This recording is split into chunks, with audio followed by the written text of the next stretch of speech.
إن الحمد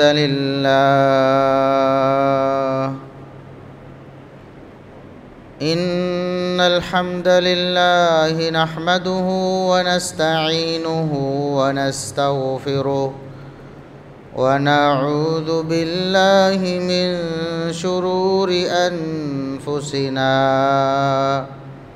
ومن سيئات أعمالنا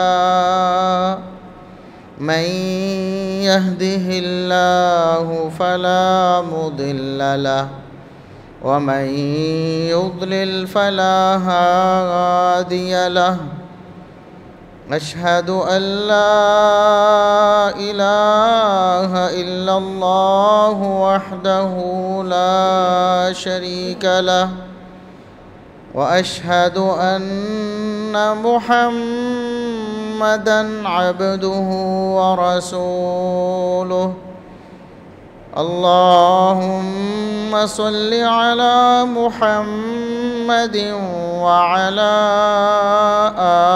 آل محمد كما صليت على إبراهيم وعلى آل إبراهيم إنك حميد مجيد اللهم بارك على محمد وعلى آل محمد كما باركت على إبراهيم وعلى آل إبراهيم إنك حميد مجيد أما بعد فيا أيها الناس ألا إن خير الحديث كتاب الله وخير الهدي هدي محمد صلى الله عليه وسلم وشر الأمور محدثاتها وكل محدثة بدعة وكل بدعة ضلالة أعوذ بالله السميع العليم من الشيطان الرجيم من همزه ونفخه ونفثه بسم الله الرحمن الرحيم شهر رمضان الذي أنزل فيه القرآن انتہائی قابل احترام بزرگوں، عزیز نوجوان ساتھیوں، معززات و مکرمات اسلامی ماں اور بہنوں، ہر قسم کی حمد و ثنا، تعریف و تمجید، کبریائی، بڑائی، رفعت و عظمت اللہ رب العزت کے لیے جو پوری کائنات کا خالق و مالک ہے۔ بے شمار لا تعداد، بے حد و حساب درود و سلام پیغمبر آخر الزماں، محسن انسانیت، محسن کائنات جناب محمد الرسول اللہ صلی اللہ علیہ وسلم کی ذات اقدس پر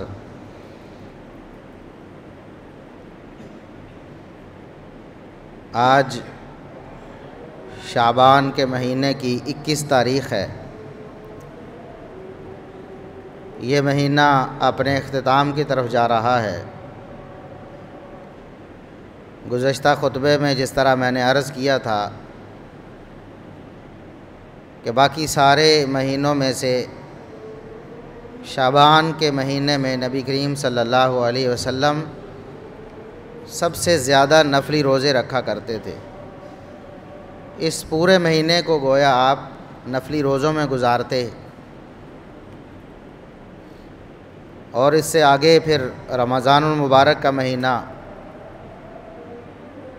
اس کے تو روزے ہر مسلمان پر اللہ رب العزت کی طرف سے فرض کر دیے گئے ہیں۔ تو یہ گویا محمد الرسول اللہ صلی اللہ علیہ وسلم کی طرف سے رمضان المبارک کی تیاری اور اہتمام کا ایک اسلوب تھا کہ رمضان چونکہ پورا روزوں کا مہینہ ہے تو رمضان سے پہلا جو شعبان کا مہینہ ہے وہ بھی نبی کریم صلی اللہ علیہ وسلم تقریباً نفلی روزے میں گزار دیتے تھے۔ یہ جو روزہ ہے اللہ رب العزت کے ہاں بہت ہی عظیم المرتبت ایک عمل ہے۔ اللہ رب العزت نے ہمارے پورے دین اسلام کی بنیاد 5 چیزوں پر رکھی ہے۔ بنی الاسلام علی 5، 5 چیزوں پر پورے دین کا مدار ہے، پورے دین کی بنیاد 5 چیزوں پر ہے۔ اور آپ کو معلوم ہے کہ بنیاد کے بغیر کوئی عمارت کھڑی نہیں رہ سکتی۔ بنیاد مضبوط ہوگی تو اس کے اوپر عمارت مضبوط ہوگی۔ تو اسلام کی 5 بنیادیں ہیں، یعنی 5 چیزیں جب تک کوئی مسلمان پورا نہیں کرتا اس کا اسلام اور اس کا دین قائم نہیں ہوتا، وہ حقیقت میں مسلمان ہوتا ہی نہیں۔ سب سے پہلی چیز شہادت اللہ الہ الا اللہ، اللہ رب العزت کی وحدانیت اور محمد الرسول اللہ صلی اللہ علیہ وسلم کی رسالت کی گواہی۔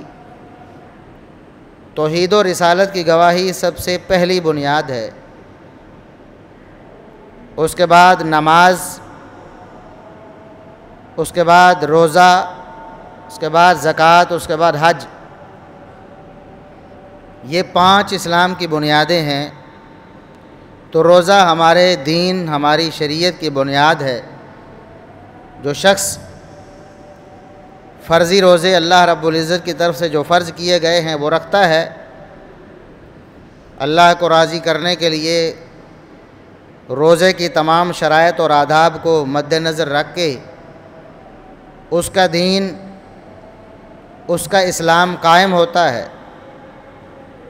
اور جو شخص فرضی روزوں کو ضائع کر دیتا ہے یا اس کی شرائط اور اس کے آداب کو مد نظر نہیں رکھتا ہے، اس شخص کا دین گر جاتا ہے، اس کا اسلام اللہ کے ہاں مشکوک ہوتا ہے۔ تو اللہ رب العزت نے قرآن کریم میں بھی یہ بات حکماً ارشاد فرمائی کہ رمضان کا مہینہ بڑی برکت والا مہینہ ہے۔ اس بابرکت مہینے میں اللہ رب العزت نے اپنا بابرکت کلام نازل فرمایا ہے۔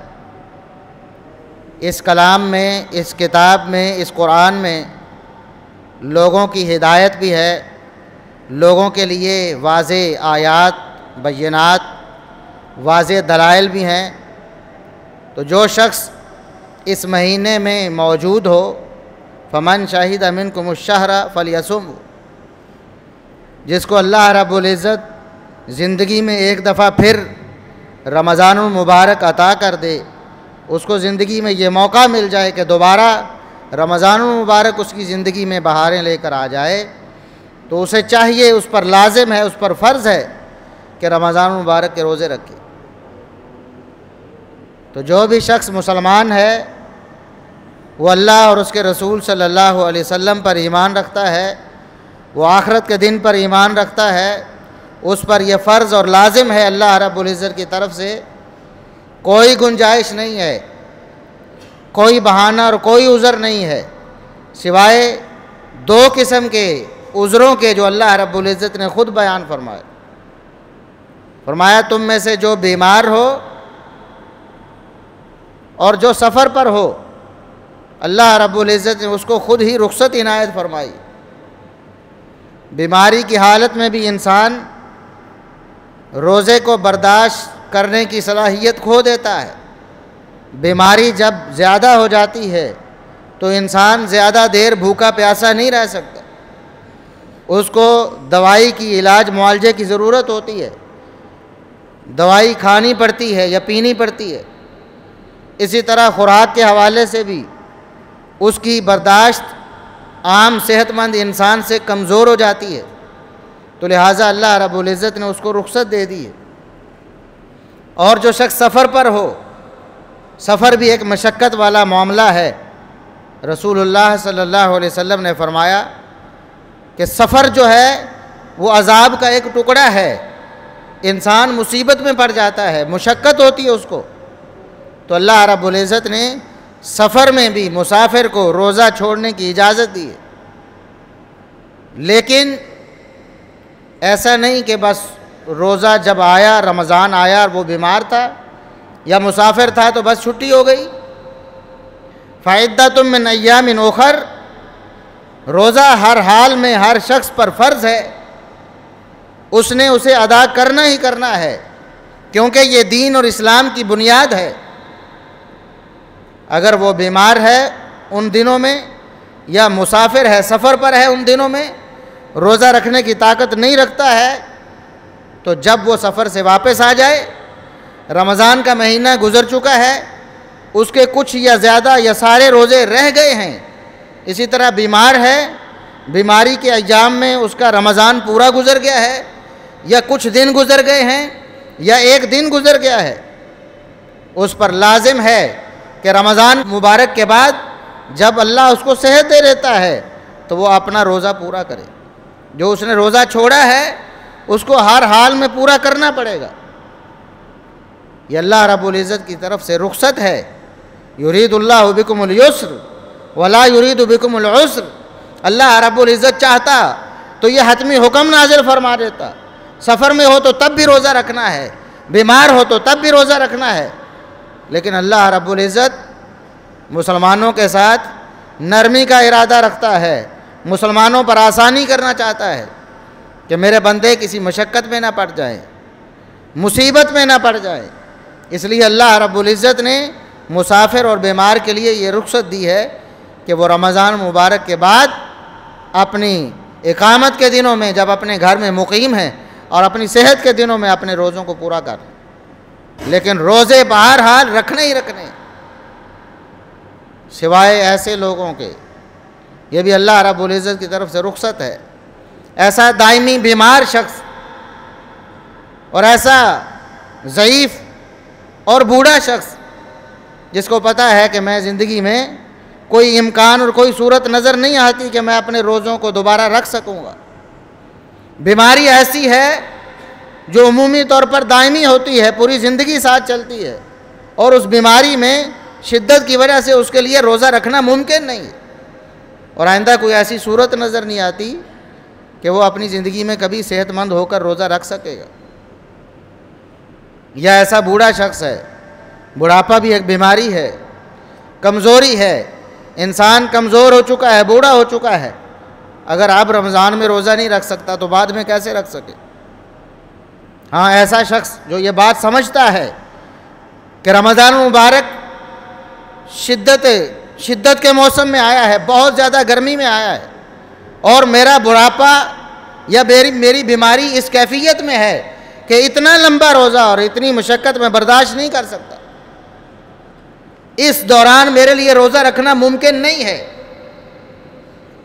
میری قوت سے باہر ہے، لیکن سردی کا موسم بھی آتا ہے، میں اس موسم میں برداشت کرنے کے قابل ہوں گا، دن چھوٹے ہو جائیں گے اور موسم بھی نسبتاً بہت زیادہ خوشگوار ہو جائے گا، تو اس کے لیے لازم ہے کہ وہ ان دنوں کی بجائے ان دنوں میں روزہ رکھے جب اس کی قوت میں، اس کی برداشت میں روزہ آ جائے۔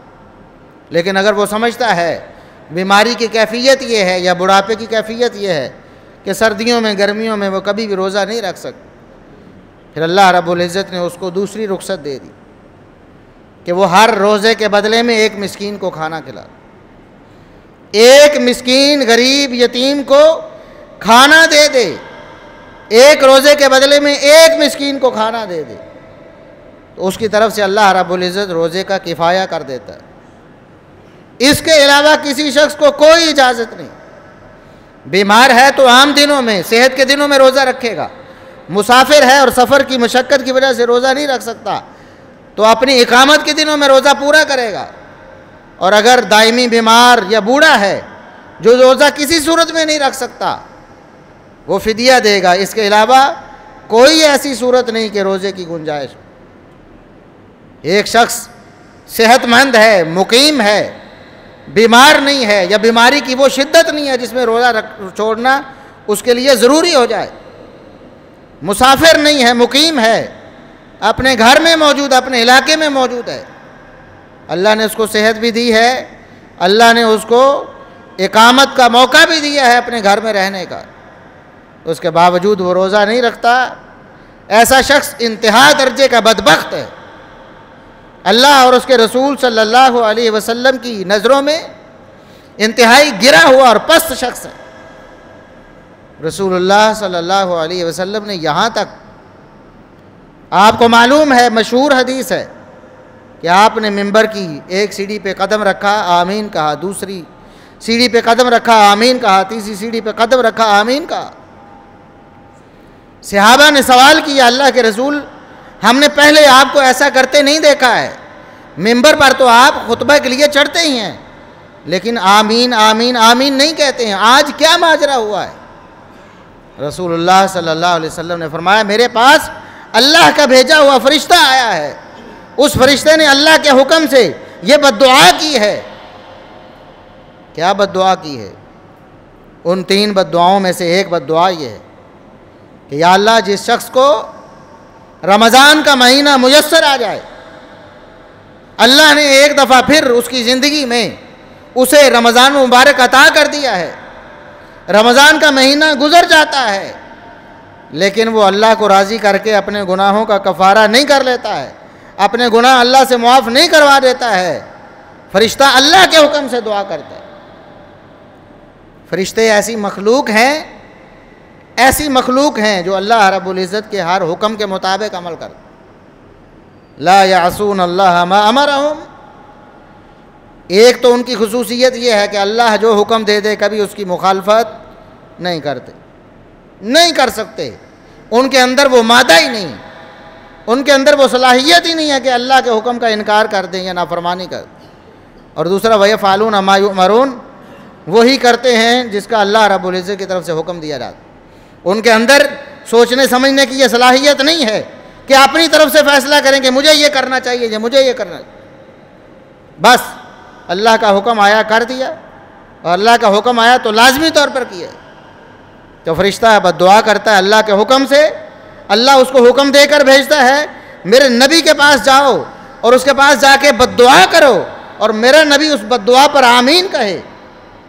تو نبی کریم صلی اللہ علیہ وسلم نے فرمایا اے اللہ جس طرح تیرا فرشتہ تیرے حکم سے یہ بد دعا کر رہا ہے کہ ایسا بدبخت شخص ذلیل و رسوا ہو جائے، ایسا بدبخت شخص دنیا آخرت میں رسوائی اس کا مقدر بن جائے، جو شخص رمضان مبارک کا مہینہ گزارے روزے رکھ کر اپنے گناہوں کا کفارہ نہیں کر لیتا، اللہ کو راضی نہیں کر لیتا، اللہ رب العزت سے اپنے گناہوں کو معاف نہیں کروا لیتا، اس کا ستیہ ناش ہو جائے۔ محمد الرسول اللہ صلی اللہ علیہ وسلم کیا فرماتے ہیں؟ اللہ تو اس دعا کو قبول کر لے، ضرور اس شخص کا ستیہ ناش کر دے، اس کو تباہ و برباد کر دے جو رمضان مبارک کا موقع پا کر بھی اپنے گناہوں کی معافی نہیں کروا لیتا۔ اس لیے روزہ رمضان مبارک بہت اہمیت کا حامل ہے، یہ کوئی معمولی چیز نہیں ہے۔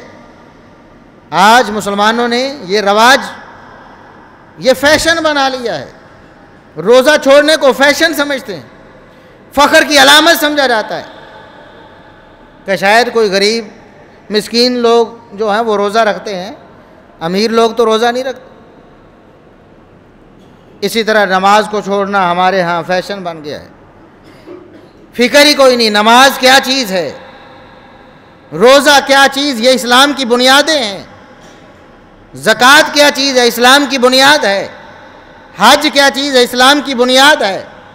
جس طرح توحید و رسالت ہے اسی طرح نماز، روزہ، حج، زکوٰۃ ہے۔ جو شخص توحید و رسالت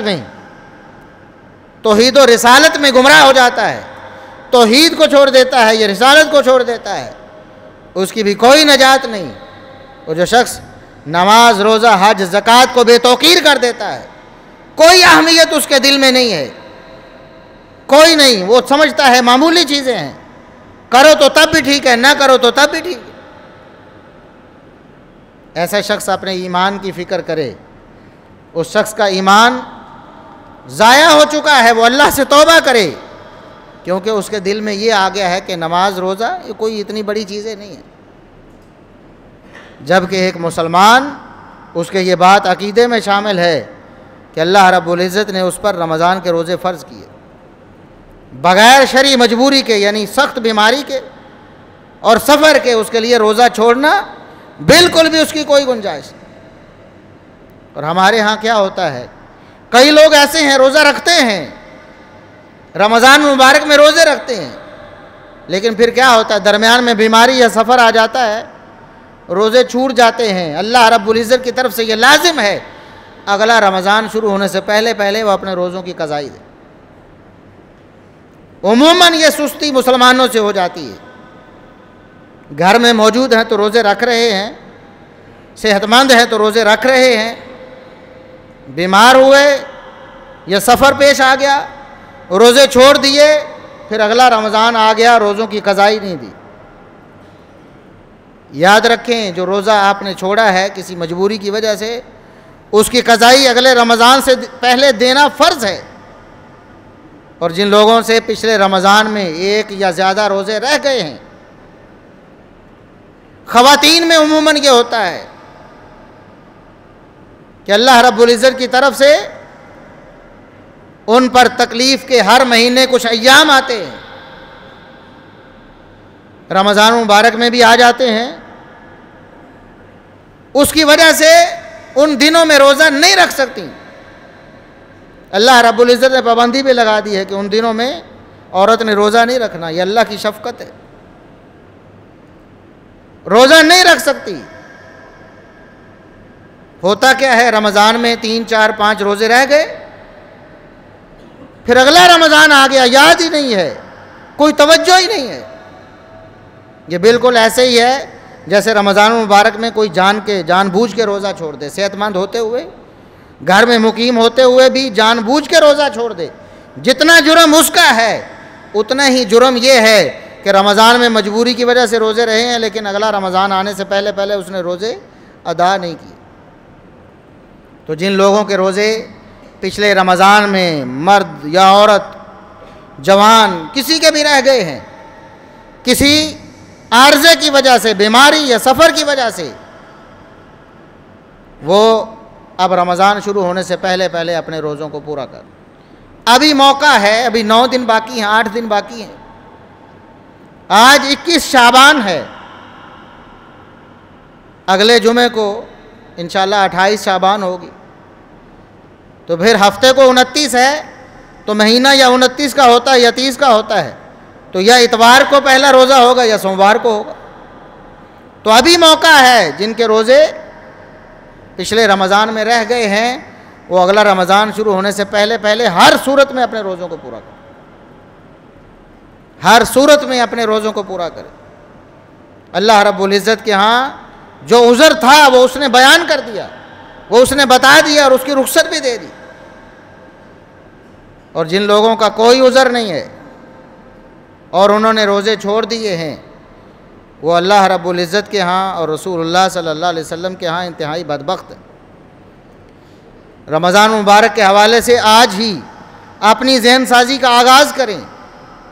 جس طرح رسول اللہ صلی اللہ علیہ وسلم پورا شعبان کا مہینہ ہی نفلی روزوں میں گزارتے تھے. نفلی روزے اس شعبان میں رکھنا کثرت کے ساتھ رسول اللہ صلی اللہ علیہ وسلم کی سنت ہے. میں اور آپ بھی کوشش کریں، جو آنے والے دن ہیں ہمارے پاس غنیمت ہیں، سارے نہیں تو 2 4 روزے رکھ لیں، رسول اللہ صلی اللہ علیہ وسلم کی سنت پر عمل بھی ہو جائے. اور آپ صلی اللہ علیہ وسلم کا فرمان بھی ہے، فرمایا رجب اور رمضان کے درمیان یہ جو شعبان کا مہینہ ہے، یہ جو شعبان کا مہینہ ہے، اللہ رب العزت اس مہینے میں لوگوں کے اعمال کا جائزہ بھی لیتا ہے. سوموار اور جمعرات کو بھی اعمال کا جائزہ ہوتا ہے، شعبان میں بھی جائزہ ہوتا ہے.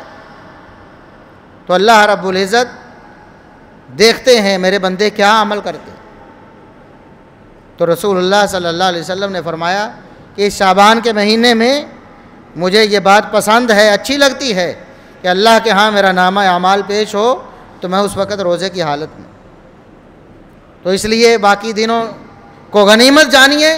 جن کے فرض روزے رہ گئے ہیں پہلی فرصت میں فرض روزے پورے کریں، کسی عذر کی وجہ سے جو رہ گئے ہیں. اور جنہوں نے فرض روزے پورے رکھ لیے ہیں وہ نفلی روزوں کا اہتمام کریں اور اپنے آپ کو رمضان المبارک کے لیے تیار کریں. رمضان المبارک کے لیے اپنے معمولات کو، اپنی روٹین کو اس طرح سیٹ کریں جس طرح ہمارے اسلاف کیا کرتے تھے، صحابہ اکرام کیا کرتے تھے، تابعین اعظام کیا کرتے تھے، تبع تابعین اور ائمہ دین کیا کرتے تھے کہ رمضان المبارک میں اپنی مصروفیات کو محدود کر دے. ایک انسان، اس کے لیے فکر معاش، اس کے بغیر کوئی چارہ نہیں ہے. اپنی معاشی ضروریات اس نے پوری کرنی ہے، بیوی بچوں کے لیے، گھر والوں کے لیے اس نے کمائی کرنی ہے. رمضان المبارک میں کمانا منع نہیں ہے، لیکن رمضان المبارک کے تقدس کو اور اس کی اہمیت کو اور اس کی برکت کو مد نظر رکھیں. سارا سال کمائیاں کرتے ہیں آپ، سارا سال دکانیں چلاتے ہیں، سارا سال کاروبار کرتے ہیں. رمضان میں بھی کر لیں، لیکن اپنے کاروبار کو اس طرح سے سیٹ کریں. ابھی سے 10 دن پہلے سے اپنے کاروبار کو اس طرح سیٹ کریں کہ رمضان مبارک کی زیادہ سے زیادہ برکتیں آپ کو نصیب ہو. روزے کے حوالے سے، قرآن کریم کی تلاوت کے حوالے سے، رات کے قیام کے حوالے سے، تراویح کے حوالے سے ایسی روٹین سیٹ کریں کہ اللہ رب العزت آپ کو زیادہ سے زیادہ موقع دے. قرآن کریم پڑھنے کے حوالے سے اپنا وقت سیٹ کریں. دکان پہ کتنے بجے جانا ہے، اس سے پہلے میں اتنے پارے پڑھ لوں، میں اتنا قرآن کریم کی تلاوت کر لوں، میں اتنے نوافل پڑھ لوں، میں اشراق کا بندوبست کر لوں، میں رات کی تراویح کا بندوبست کر لوں، میں اللہ رب العزت کے ذکر کا بندوبست کر لوں. میں نے زیادہ سے زیادہ اللہ کا ذکر کرنا ہے رمضان المبارک میں. میں نے زیادہ سے زیادہ قرآن کریم کی تلاوت کرنی. آج قرآن کریم کو بلا دیا گیا ہے. قرآن کریم کی تلاوت ہمارے نوجوانوں میں، ہمارے بوڑھوں میں، ہمارے بچوں میں، ہماری عورتوں میں نہ ہونے کے برابر. دنیا کی مصروفیات اتنی ہو گئی، سوشل میڈیا ہی ہماری جان نہیں چھوڑتا. ہمیں فیس بک سے، ہمیں یوٹیوب سے، ہمیں واٹس ایپ سے فرصت ہی نہیں. جو سب سے ضروری چیز تھی قرآن کریم، آج ہمارے پاس اس کے لیے وقت ہی نہیں. قرآن کریم کھولے مہینوں گزر جاتے ہیں. اور پہلے یہ ہوتا تھا کہ مسلمان، نوجوان، عورتیں، بوڑھے اگر باقی سال میں سستی کا شکار ہو گئے ہیں تو رمضان مبارک میں سارا دن قرآن کی تلاوتیں ہوتی. یہ ہدف مقرر کیا جاتا کہ میں نے اس سال رمضان میں اتنے قرآن مکمل کرنے ہیں. لیکن آج وہ ذوق شوق ختم ہو گیا ہے، بالکل فکر ہی نہیں، ختم ہو گئی فکر. بس روزہ رکھ لیا، سمجھ لیا کہ افطاری سحری کر لینی ہے، بس باقی سارا دن وہی سوشل میڈیا چلتا ہے، وہی فحاشی اور یعنی وہی گناہ کے کام. اگلے خطبے میں انشاءاللہ میں عرض کروں گا کہ روزے کے آداب کیا ہیں، روزے کی شرائط کیا ہیں، کون سے ایسے امور ہیں جن کو روزے میں ملحوظ رکھنا لازم ہے، ورنہ روزہ اللہ کے ہاں ضائع ہو جاتا ہے. تو ہم انہی کاموں میں پڑے رہتے ہیں، رمضان المبارک کا مہینہ گزر جاتا ہے. اللہ رب العزت نے فرمایا گنتی کے دن ہیں، گنتی کے دن گنیں گے، شروع کریں گے 2 دن 4 دن، پہلا عشرہ، دوسرا عشرہ، تیسرا عشرہ، چلا جاتا ہے رمضان المبارک. اس لیے ابھی وقت ہے، اپنے آپ کو، اپنی روٹین کو سیٹ کریں، اپنے کاروبار کو سیٹ کریں، اس طرح کریں کہ زیادہ سے زیادہ اس مہینے کی برکتوں سے اپنے آپ کو مستفید کریں. روزہ تو رکھنا ہی رکھنا ہے، قرآن کریم کی تلاوت اس کے لیے ایک ہدف مقرر کر لیں. لوگوں نے حساب بھی بنایا ہے کہ اگر آپ 3 صفحے 4 صفحے 3 رکوع 4 رکوع ہر نماز پہ پڑھتے ہیں، فجر پڑھی ہے تو 4 رکوع پڑھ لیے، 1 پاؤ پڑھ لیا، ظہر پڑھی ہے تو پھر 4 رکوع 1 پاؤ پڑھ لیا. تو اس طرح آپ کا 1.25 پارہ روزانہ ہو جاتا ہے. ایک روزے میں آپ 1.25 پارہ پڑھ سکتے ہیں. اگر آپ 1 پاؤ قرآن 1 پاؤ سے کچھ کم پڑھ لیں, 3-4 رکوع پڑھ لیں, تو آپ 5 نمازوں میں 1 پارہ پڑھ لیں. کم از کم 1 دفعہ قرآن کریم کی تکمیل اس رمضان مبارک میں آپ کریں.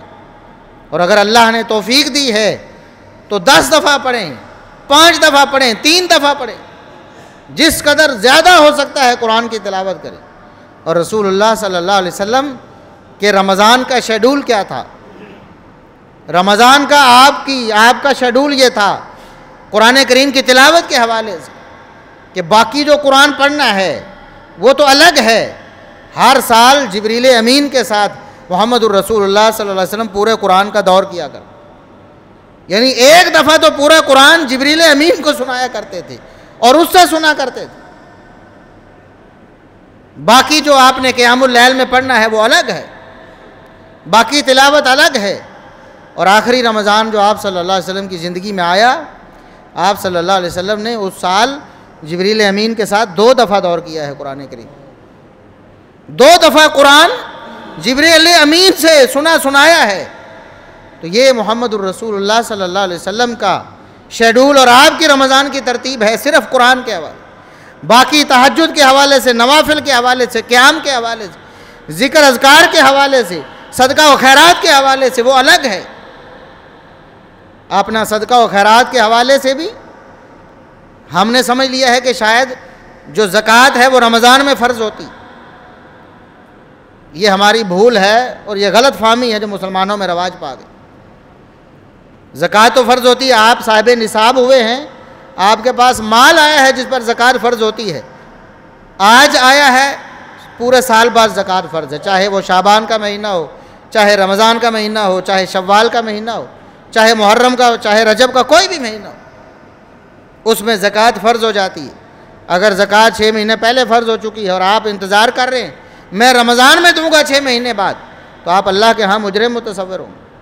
6 مہینے جرم کریں گے زکوٰۃ کو لیٹ کرنے. ہاں, رمضان مبارک میں نفلی صدقہ و خیرات وہ رسول اللہ صلی اللہ علیہ وسلم بڑھ چڑھ کر کرتے. محمد الرسول اللہ صلی اللہ علیہ وسلم کبھی صاحب نصاب ہوئے ہی نہیں. آپ نے کبھی مال جمع کیا ہی نہیں. سونا آئے, چاندی آئے, مال دولت آئے, 3 دن نبی کریم صلی اللہ علیہ وسلم کے گھر میں نہیں ٹکتا تھا. اللہ کی راہ میں خرچ ہو جاتا, اخراجات میں خرچ ہو جاتا تھا. آپ صلی اللہ علیہ وسلم کبھی صاحب نصاب نہیں ہوئے. اس کے باوجود سیدنا عبداللہ ابن عباس رضی اللہ عنہما فرماتے ہیں کہ آپ صلی اللہ علیہ وسلم بہت بڑے سخی تھے, بہت بڑے سخی تھے. اور رمضان میں تو آپ کی سخاوت کا حال یہ ہو جاتا گویا کہ آندھی چل رہی, جھکڑ چل رہے ہو. آندھی چلتی ہے نا تو یہ تنکے ایسے اڑتے جاتے ہیں, کوئی چیز ٹکتی نہیں, آندھی اڑا کر لے جاتی سب کچھ. تو رسول اللہ صلی اللہ علیہ وسلم عام دنوں میں بھی بڑے سخی تھے, لیکن رمضان میں آپ کی سخاوت کا یہ حال ہوتا دونوں ہاتھوں سے لٹاتے چلے جاتے. تو اس لیے رمضان مبارک میں یہ بھی اپنی ترتیب اور شیڈول میں رکھے کہ ہم نے زیادہ سے زیادہ مال اللہ کی راہ میں خرچ کر, کہاں سے بندوبست کرنا ہے اللہ کو راضی کرنے کے لیے مال خرچ کرنے کا, اس کو ابھی ترتیب میں رکھیں. فرضی زکوٰۃ کے علاوہ وہ تو فرض ہی فرض ہے, نفلی صدقات کا زیادہ سے زیادہ اہتمام کرنا ہے رمضان مبارک. اللہ سے دعا ہے کہ اللہ رب العزت ہمیں رمضان مبارک کے لیے اپنے آپ کو تیار کرنے کی توفیق عطا فرمائے. سبحان ربک رب العزت عما یصفون وسلام علی المرسلین والحمد للہ رب العالمین.